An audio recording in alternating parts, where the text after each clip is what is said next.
Amazon great Indian sale కి మీరు ఫ్యాన్సా? అయితే అంతకు మించిన గవర్నమెంట్ డిస్కౌంట్ సేల్ నడుస్తుంది కంట్రీలో. Income tax reforms, RBI rate cuts and GST simplification. ఏమైంది మన సెంట్రల్ గవర్నమెంట్ కి సడన్ గా?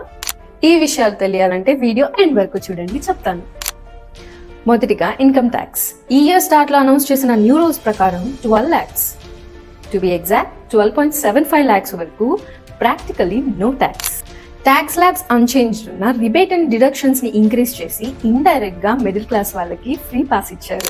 కానీ దాని వెనక ఆంతర్యం మాత్రం ట్యాక్స్ సేవింగ్స్ ని మీరు లాకర్ లో పెట్టకండి, ప్లీజ్ స్పెండ్ చేయండి అని.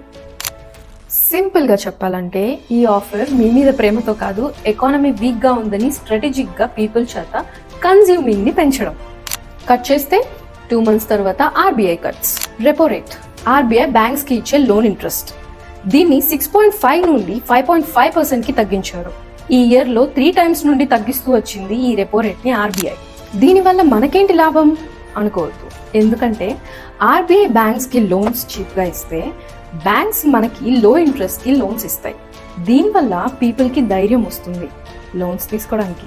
మరి మార్కెట్ లో మనీ తిరగకుండా ఆగిపోతే ఎకానమీ కూడా వెంటిలేటర్ మీద ఆగిపోతుంది. ఇక లాస్ట్ వీక్ ఏమో జిఎస్టీ స్లాబ్ సింప్లిఫికేషన్. ఇప్పుడు మనకున్న slabs 5, 12, 18 and 25. Too many classifications కూడా. కానీ ఫ్రెష్ గా అనౌన్స్ చేసినవి రెండే 5 and 18%.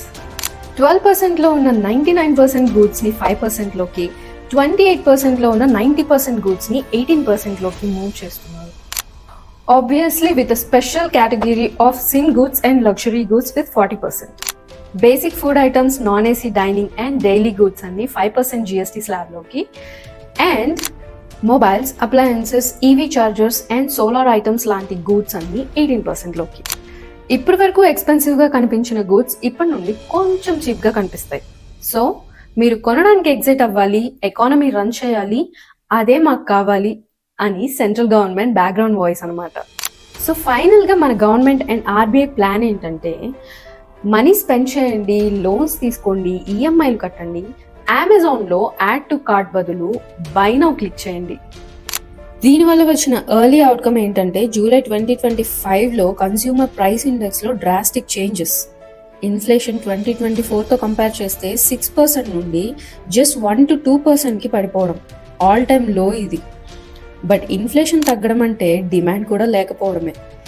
పీపుల్ వాళ్ళ మనీని స్పెండ్ చేయకపోవడం వల్ల ప్రైసెస్ తగ్గిపోతాయి. జీనియస్ మూవే, కానీ ఇది సక్సెస్ అవుతుందో లేదో డిసైడ్ చేసేది మాత్రం పీపులే. ఇది లవ్ స్టోరీ కాదు, సర్వైవల్ స్టోరీ. ఎకానమీకి ఆక్సిజన్ కావాలి, అండ్ ఆ ఆక్సిజన్ సిలిండరే మనం. చూద్దాం ఈ సేవ్ వర్సెస్ సేల్ లో ఏది విన్ అవుతుందో. కాంటెంట్ నచ్చితే సబ్స్క్రైబ్ చేయండి. నెక్స్ట్ వీడియోలో కలుద్దాం. బాయ్.